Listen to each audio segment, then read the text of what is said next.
Hello friends, welcome to Telugu audio story. మీరు కనుక ఛానల్ని ఫస్ట్ టైం చూస్తున్నట్లయితే ఛానల్ సబ్స్క్రైబ్ చేయండి, లైక్ చేయండి. అలాగే ఈ కథపై మీ విలువైన అభిప్రాయాన్ని కమెంట్ రూపంలో తెలియచేయండి. ఇక కథలోకి వెళ్దామా? నా ప్రాణమా పార్ట్ 49 చూసే ముందు పార్ట్ 48 చూడండి. లింక్ డిస్క్రిప్షన్లో ఇవ్వడం జరిగింది. ఆహా, ఇంకేమనిపిస్తుంది? ఇప్పుడే వెళ్ళి తన చిటికెన వేలు పట్టుకుని 7 అడుగులు నడవాలనిపిస్తుంది అంటున్న రిషితో ఇంకెందుకు లేటు, పిలుచుకొస్తానాగు అంటూ జాను వైపు వెళ్ళింది సమీర. అప్పుడు కానీ అర్థం కాలేదు అతనేం మాట్లాడింది. అప్పటికే జాను దగ్గరికి వెళ్ళిపోయిన సమీరాని ఆపి హ్యాండ్ పట్టుకొని వెనక్కి లాక్కొచ్చి, ఇప్పుడు తన దగ్గరికి ఎందుకు వెళ్తున్నావు అని అడిగాడు. నువ్వే కదా అన్నయ్య తన లిటిల్ ఫింగర్ పట్టుకొని 7 స్టెప్స్ వేయాలని ఏదో అన్నావు అని ఇన్నోసెన్స్ నేర్పించేంత అమాయకంగా చెప్పిన సమీరాని ఉడుక్కుంటూ చూసి, ఏదో ఫ్లోలో వచ్చింది, నువ్వు లైట్ తీసుకో, నన్ను ఇరికించేయకు సమీ, అసలే జాను ఫాస్ట్, నేను తట్టుకోలేను అన్నాడు. ఇదే మాట ఫ్లోలో వేరే ఆ అమ్మాయి గురించి నాతో ఎప్పుడూ చెప్పలేదెందుకు? సమీరా అంటున్న రిషితో ఓకే సారీ, పద ముందు కూర్చుందాం అంది. నో, ఇట్స్ ఫైన్ హియర్, నువ్వు వెళ్ళు, పార్టీ మీది, ఎంజాయ్ చేయి, నేను ఇక్కడ ఉన్నానని లేకుండా అన్నాడు.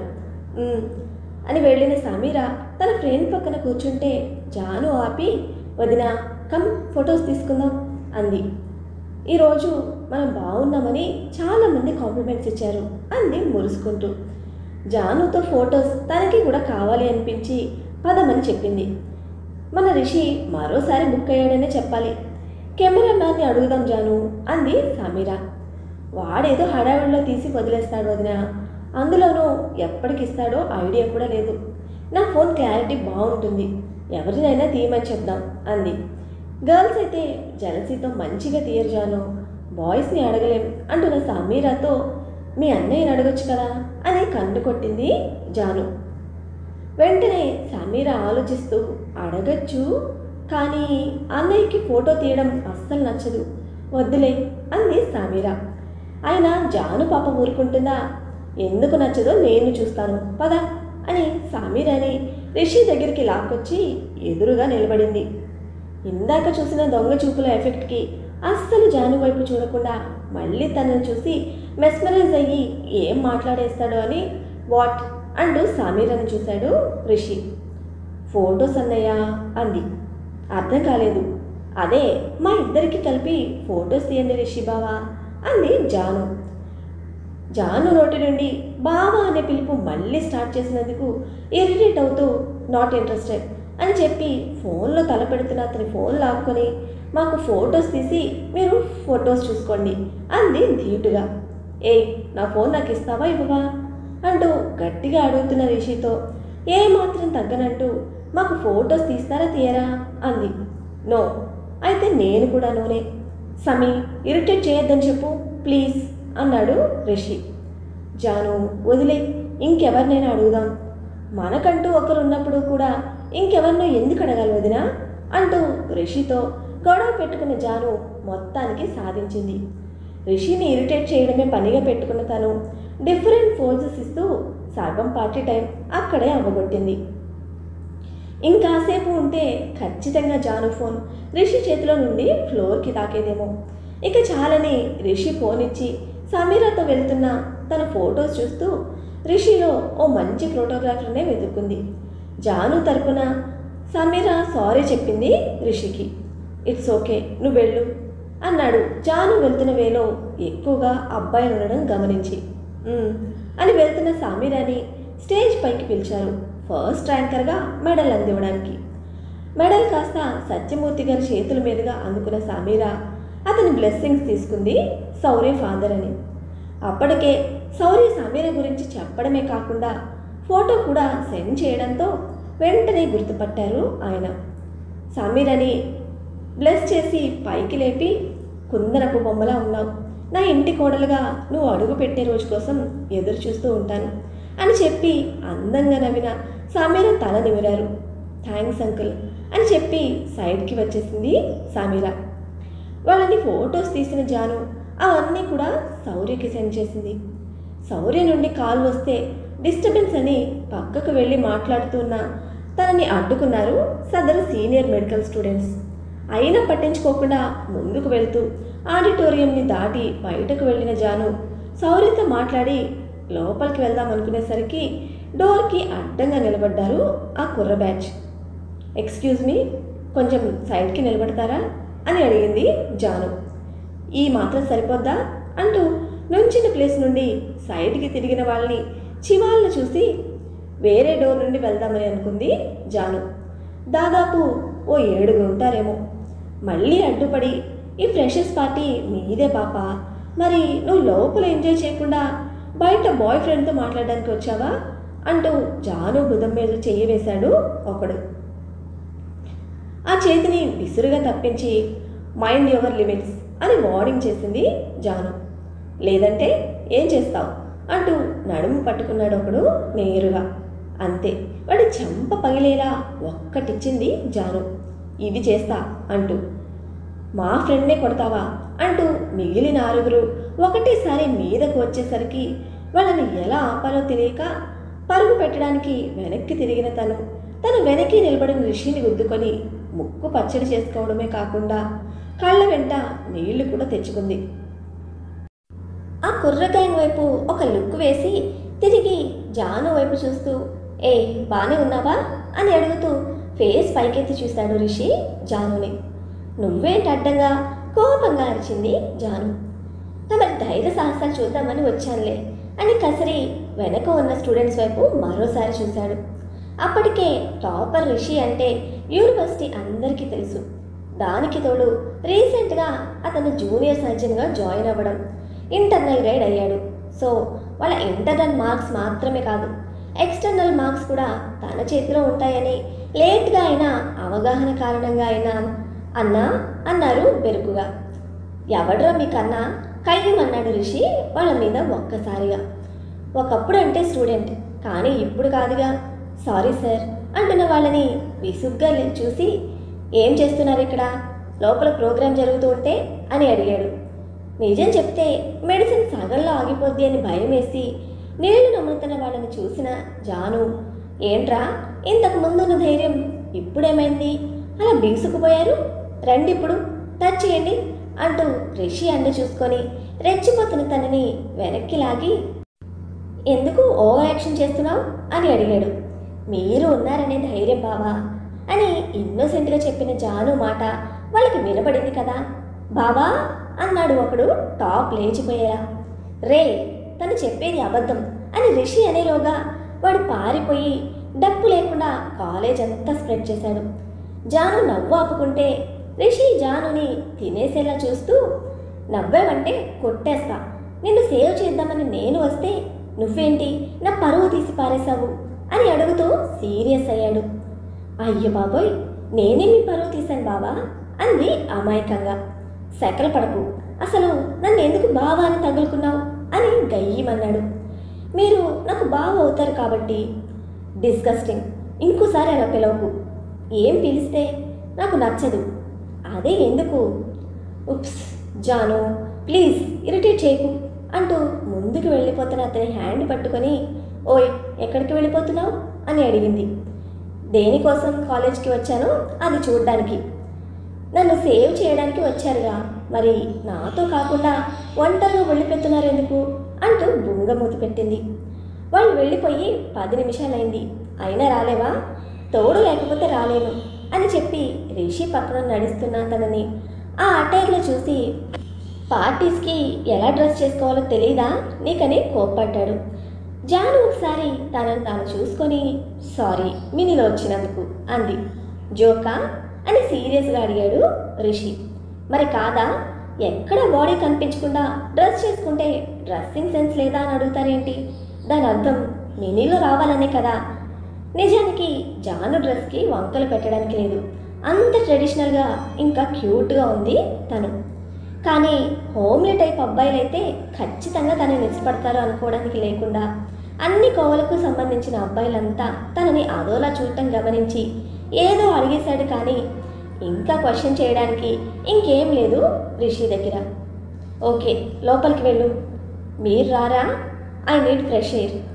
నేను కంపెనీ ఇవ్వనా? ఒక లుక్ ఇచ్చి నో థ్యాంక్స్ అన్నాడు. అంత కోపం ఎందుకు బావా? నాకు కూడా లోపల సౌండ్ సిస్టమ్స్ వల్ల హెడేక్ వస్తుంది, అందుకే ఉంటా అంటున్నా ఇక్కడ.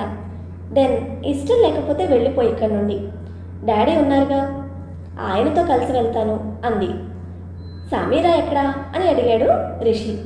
మామగారు సేవ చేసుకుంటుంది అని నవ్వింది తను. రిషి కూడా నవ్వి అక్కడే చెట్టు దగ్గర ఉన్న బెంచ్ దగ్గర కూర్చున్నాడు. పక్కనే జాను కూడా. కాసేపటి మౌనం తర్వాత రిషి అడిగాడు, మీ అన్నయ్య షూర్గా పెళ్లి చేసుకుంటాడా మా సమీరాని అని. ఈ జనరేషన్లో ఈ డౌట్ కామన్, కానీ అన్నయ్య అలాంటి వాడు కాదు. తను హ్యాపీగా ఉంటుంది కదా పెళ్ళైన తర్వాత ఇంట్లో అని సమీరా గురించి కన్సర్న్తో అడిగిన రిషితో, రెస్ట్ అష్యూర్డ్, మా ఫ్యామిలీ చాలా ఫ్రెండ్లీ టైప్ అని చెప్పింది. I believe in Shaurya, but చెప్పడం నా రెస్పాన్సిబిలిటీ. సమీరా ఇంటర్ చదువుతున్నప్పుడు వాళ్ళ అమ్మ చనిపోయింది.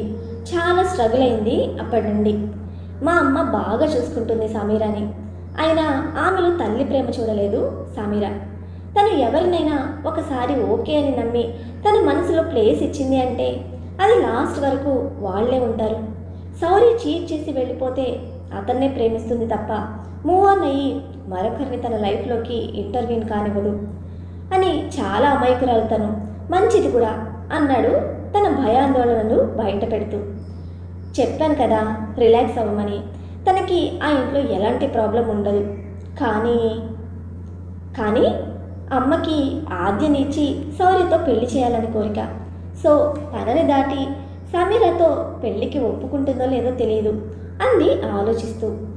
ఆద్య అని క్వశ్చన్ మార్క్ వేస్తూ అడిగాడు రిషి. తను మా మామ కూతురు. తన పేరెంట్స్ చిన్నప్పుడే యాక్సిడెంట్లో చనిపోయారు. అప్పటి నుండి మా ఇంట్లోనే ఉంది. తను మాస్టర్స్ వరకు అబ్రాడ్లో చదివింది. కానీ అన్నయ్య అంటే చాలా ఇష్టం తనకి. మరి శౌర్యకు? నో, అన్నయ్య నన్ను ఎలా చూస్తాడో తనని కూడా అలానే చూస్తాడు. మరి మీ మదర్ ఒప్పుకోకపోతే అని కొంచెం సమీర లైఫ్ గురించి భయంతో అడిగాడు. అన్నయ్య తన లైఫ్ డెసిషన్ మేకింగ్ డిఫరెంట్గా ఉంటుంది. వాళ్ళకి జస్ట్ ఇన్ఫార్మ్ చేస్తాడు అంతే. కానీ నన్ను అడుగుతాడు ఏం చేయమంటావని. మరి నువ్వేం చెప్తావు సమీర విషయంలో?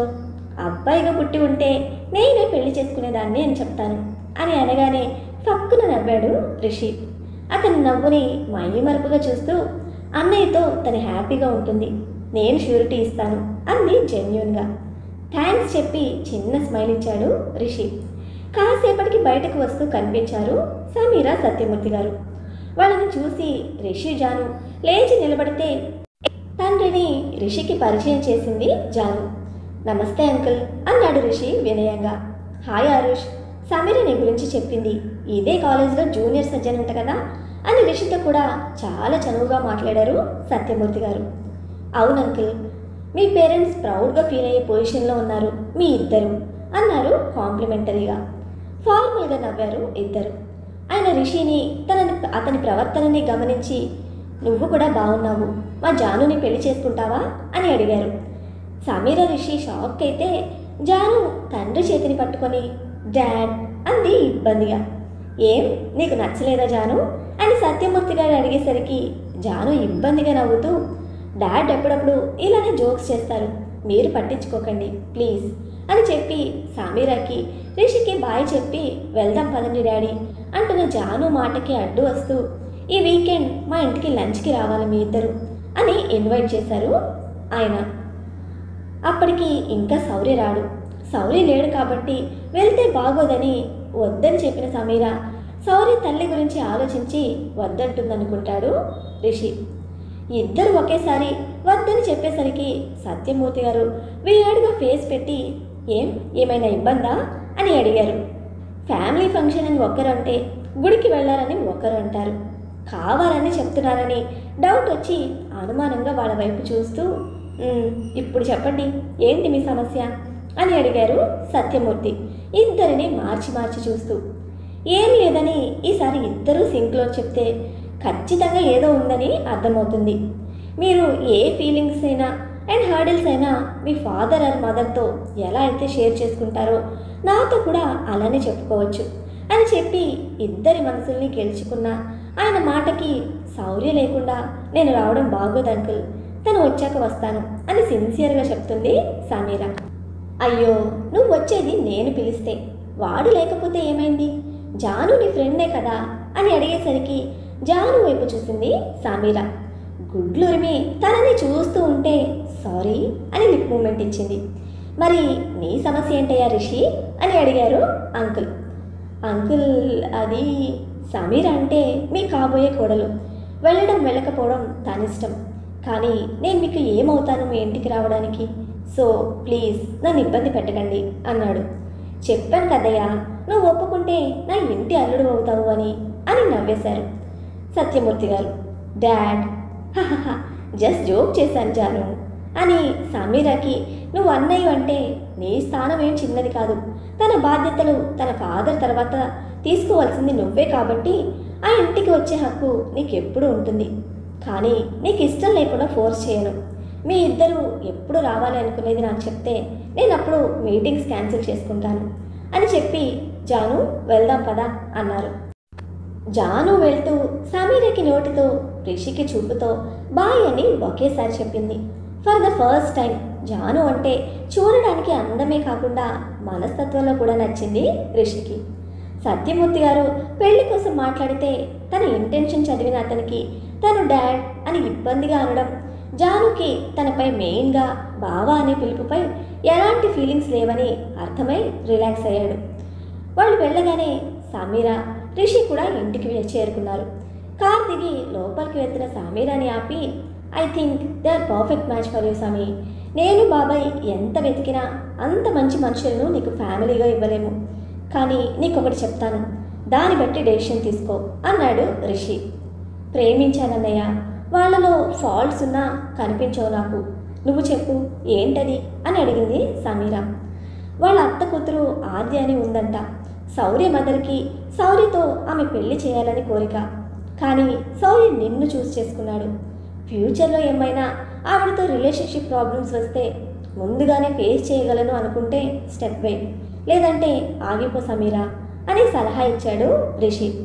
అన్నయ్య అని బాధగా చూస్తున్న సమీరాతో, నీకు తెలుసు సమీరా, నేను ఏ విషయమైనా ఆలోచించే మాట్లాడతాను. ఫ్యూచర్లో ఏ విషయంలో అయినా నువ్వు సఫర్ అయితే నేను తట్టుకోలేను, ఎందుకంటే నా చెల్లెలు నాకు కూడా ప్రెషియస్నే అని చెప్పి, నేను చెప్పిన విషయంలో క్లారిటీ తెచ్చుకో ఫస్ట్, గుడ్ నైట్ సమీ అని చెప్పి వెళ్ళిపోయాడు తన రూమ్కి. రిషి చెప్పిన ప్రతి మాట కరెక్టే. శౌర్యకి తన మరదలతో పెళ్లి చేయాలనుకున్న ఆవిడ తనతో ఆమె కొడుక్కి పెళ్లికి ఒప్పుకుంటుందా అని అనుమానం అనే విత్తనం మొలకెత్తి సమీర మెదడులో నాటుకుంది గట్టిగానే. చేతిలో ఫోన్ రింగ్ అవడంతో తేరుకున్న సమీర స్క్రీన్పై చూసింది. ఎప్పటిలానే శౌర్యనే చేస్తుంటే రూమ్లోకి వెళ్ళి డోర్ క్లోజ్ చేసుకుని లిఫ్ట్ చేసి హలో అంది.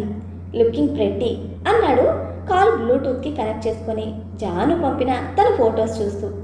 జాను పంపిందా అని చిన్న స్మైల్తో అడిగింది సమీర. ఇంకా శారీలోనే ఉన్నావా అని అడిగాడు.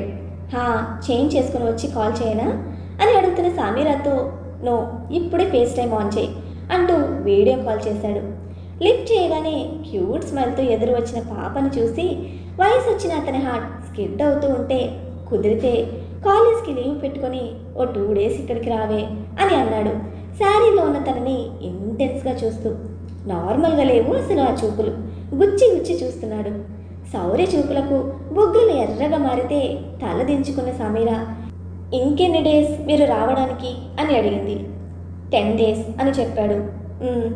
డూ యూ మిస్ మీ అని చాలా ఇంటెన్స్గా అడిగాడు. చాలా గుర్తొస్తున్నారు నాకు, త్వరగా రండి ప్లీజ్ అంది గారంగా.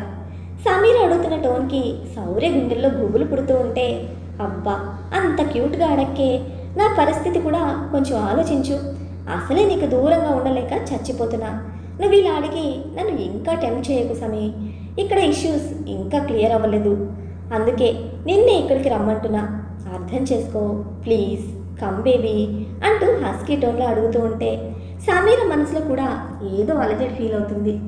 డాడీ ఏమంటారో అంటూ తన ప్రాబ్లం గురించి బయట పెట్టింది. నేను సొల్యూషన్ చూస్తాను అని అష్యూరెన్స్ ఇవ్వడమే కాకుండా, ప్లీజ్ డోంట్ సే నో యార్ అంటూ బతిమలాడుతున్న అతన్ని కాదనలేక, మరి అన్నయ్య అంది.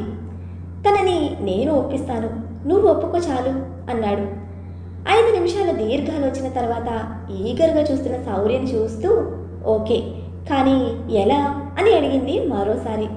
టుమారో కాలేజ్ నుండి కాల్ వస్తుంది, రెడీగా ఉండు అని చెప్పి ఆ అరేంజ్మెంట్స్ చూడటానికి ఫోన్ తీసుకొని ఎవరికో ఏదో టెక్స్ట్లో మాట్లాడుతూ లుకింగ్ ప్రెట్టి క్యూట్, దిష్టి తీయించుకో అని చెప్పి లవ్ యూ బేబీ, ఫ్రెష్ అయి పడుకో, గుడ్ నైట్ అని కిస్ చేసి చెప్పి కాల్ కట్ చేసిన శౌర్య నేరుగా కాలేజ్ వైస్ ఛాన్సలర్కి కాల్ చేశాడు. అది రాత్రి అని కూడా మర్చిపోయి.